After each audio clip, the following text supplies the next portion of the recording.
Hello नमस्कार दोस्तों।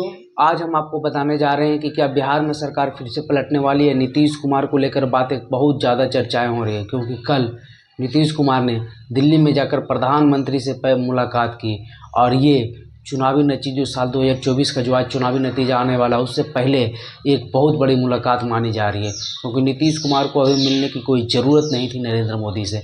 वो चाहते तो इलेक्शन के बाद भी मिल सकते थे, लेकिन चर्चाएं बहुत तेज़ी से उठी। और हम आपको बता दें कि ये काम होने वाला है, आज हो या फिर कुछ समय लगे, 1-2 महीना। लेकिन चर्चाएं तो 2-3 प्रकार की थी कि विधानसभा भंग कराने की मांग थी और इसी साल फिर से विधानसभा चुनाव कराने की मांग थी, और जिस पर बीजेपी ने राजी नहीं हुआ। अगर राजी होता बीजेपी तो फिर नीतीश और बीजेपी मिलकर विधानसभा भंग कराकर फिर से चुनाव कराते, नीतीश बीजेपी एक साथ चुनाव लड़ती और फिर नीतीश कुमार अपनी पार्टी की स्थिति काफ़ी मजबूत कर लेते और बीजेपी भी मजबूत होकर फिर से नीतीश कुमार अपनी 5 साल के लिए सीएम का पद रख लेते। लेकिन अब चर्चा ये है कि नीतीश कुमार तो अब सीएम बनने नहीं जा रहे हैं। इसके बाद, इस टर्म के बाद अब जो भी 1 साल बचा है वो भी पूरा कर ले तो वो बड़ी बात होगी। और बीजेपी चुनाव कराना नहीं चाहती है, बीजेपी ने सख्त मना कर दिया। तो बात ये भी चली कि अब नीतीश कुमार चुनाव के बाद तुरंत आरजेडी की तरफ पलट जाएंगे और फिर से तेजस्वी को मुख्यमंत्री बनाकर अपने खुद पार्टी विलय करके राष्ट्रीय अध्यक्ष बन जाएंगे, या फिर मुख्यमंत्री नीतीश कुमार बने रहेंगे, उप मुख्यमंत्री तेजस्वी को बना देंगे और फिर से विधानसभा भंग करके चुनाव लड़ की तैयारी कर लेंगे। लेकिन ये सब भी अफवाह है।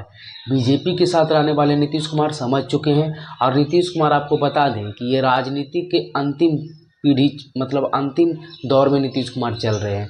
अब नीतीश कुमार को राजनीति करने के लिए बचा नहीं, ना ही मुख्यमंत्री बनकर वो कुछ ऐसा काम कर, क्योंकि अब जो भी करना था वो 5-10 साल में कर दिए, अपना जो भी विकास था। अब कुछ नया बिहार में जनता की भी डिमांड है और नीतीश कुमार को भी लग रहा है, क्योंकि नीतीश कुमार का जो वोट बैंक है वो धीरे धीरे खिसकते जा रहा है। आप माने या ना माने, उनके पास वोट बैंक है, इनसे कोई इनकार नहीं कर रहा है। लेकिन बात यह है कि नीतीश कुमार अपने वोट बैंक में हमेशा कमोतरी ही जा रही है, मतलब कम ही होते जा रही है। और उनकी वोट बैंक में से हमारी कुछ आरजेडी ने भी कर लिया है और बीजेपी भी ने कर लिया है। जैसे आप जानिए, लव कुश का वोट बैंक इस चुनाव में आप लोग कैसे देखें बंदरबाट होते हुए, और जिस प्रकार से आरजेडी ने कैंडिडेट कुशवाहा समाज की ओर से बढ़ा दिया, एक कुर्मी समाज से भी दिया, जिसके कारण वोट बढ़ते हुए दिखा।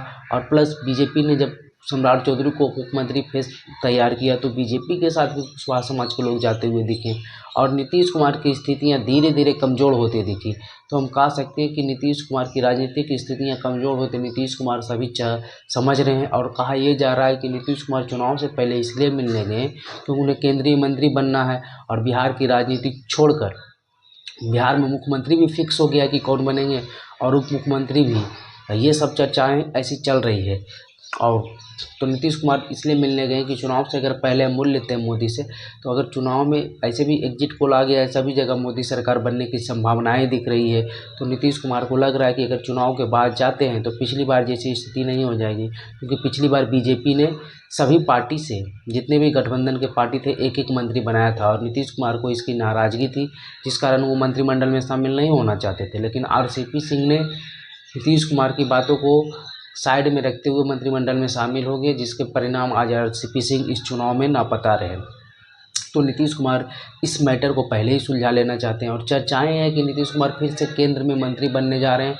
और रेल मंत्री की चर्चाएं अधिक है कि अगर नीतीश कुमार जानते हैं कि मुख्यमंत्री तो अब रहेंगे नहीं, तो हमें राजनीतिक रूप से अच्छी विदाई लेनी है, तो अगर हम केंद्र में मंत्री बन जाते हैं 5 साल के लिए तो 2029 तक फिक्स है और बिहार में उनके जगह बीजेपी से हो सकता है मुख्यमंत्री बने।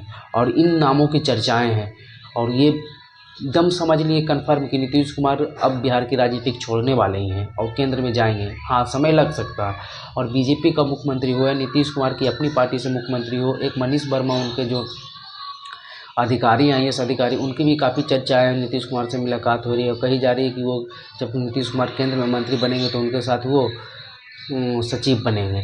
वहीं हम बात कर लें उप मुख्यमंत्री को लेकर किन किन नामों की चर्चाएं हैं, तो सबसे पहले सम्राट चौधरी जो मुख्यमंत्री हैं बीजेपी को, उनकी चर्चाएं काफ़ी ज़ोर शोर से हैं। विजय सिन्हा के भी लोगों ने उन्हें कहना शुरू कर दिया कि आप भी मुख्यमंत्री के रेस में शामिल होइए। दूसरी ओर चिराग पासवान को लेकर भी काफ़ी चर्चाएं हैं, क्योंकि चिराग पासवान भी मुख्यमंत्री को उम्मीदवार हैं।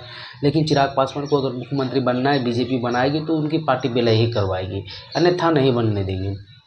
दूसरी ओर जो है उधर से नीतीश कुमार के भी परिवार से किसी सदस्य को मुख्यमंत्री या उप मुख्यमंत्री के पद पर बनने की चर्चाएं हैं। कौन सा सदस्य ही हम बताएंगे बाद में, लेकिन ये कंफर्म रही कि नीतीश कुमार के परिवार से भी कोई राजनीतिक में आने वाला। और नीतीश कुमार के बेटों को लेकर भी चर्चा और एक और परिवार को लेकर है, वो हम बताएंगे। तो नीतीश कुमार पलटेंगे एकदम चुनाव से के समय, इलेक्शन के काउंटिंग से पहले ये बहुत बड़ी खबर आ रही है।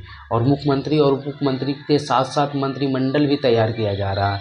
हाँ, इसमें कब होता है, चुनाव के कितने दिनों बाद होता है, और अगर ये नहीं भी होता है तो अक्टूबर नवंबर में हो सकता है बिहार विधानसभा भंग हो जाए। ये आप लोग देख सकते हैं। तो चलिए, ऐसे ही इंफॉर्मेटिव और नए खबर जानने के लिए हमारे चैनल मागी खबर पर बने रहें। मागी खबर को